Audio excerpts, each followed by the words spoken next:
For our last video in this section, we're going to look at the particular solution. So this is the last about 5 problems in this homework assignment for 5.1. Okay, what the particular solution looks like is it's basically asking, is it always plus c at the end? And the short answer is no.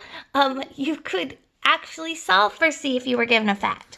So if they told us that f prime of x equaled x squared plus 4x, and that they tell us that f of 1 equals, 17.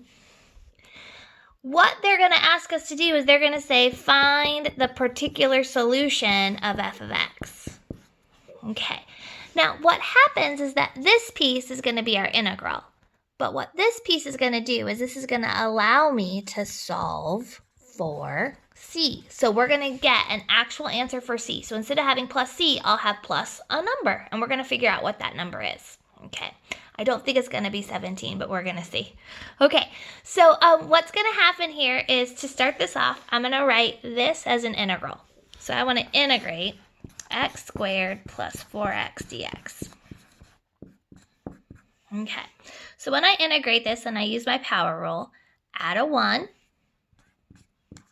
Then divide. Okay. This guy's got a coefficient, so the 4 is going to hang out. Add a 1. Then divide. And then I write my plus c. Okay. So right now what I have is that f of x equals x cubed over 3. I'm laughing at myself because I, of course, made up a very strange problem as far as my 1 and 17. But here's my function so far. Yay! Okay, so what's going to happen now is that we're not done. We're going to use the fact that f of 1 is 17 to solve for c. So what this is saying that when x is 1, I get out a y value of 17. So what is c? So here we go. When x is 1, y is 17, what is c? So if I go to this function here, I'm going to have 17 equals 1 cubed over 3, see why I was laughing, plus 2 times 1 plus c. So I'm going to have 17 equals 2 1/3 plus c. So let's write that up here.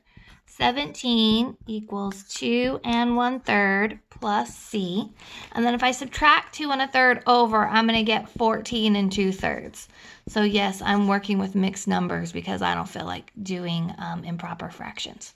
Okay, so now, how do we write our final answer? Okay, what you don't want to do is box this up and walk away. What we're going to do is we're going to take this 14 2/3 and we're going to upgrade this answer.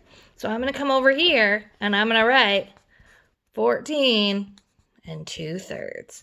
So this is the particular solution because c is now an actual constant. Okay, I hope that helps.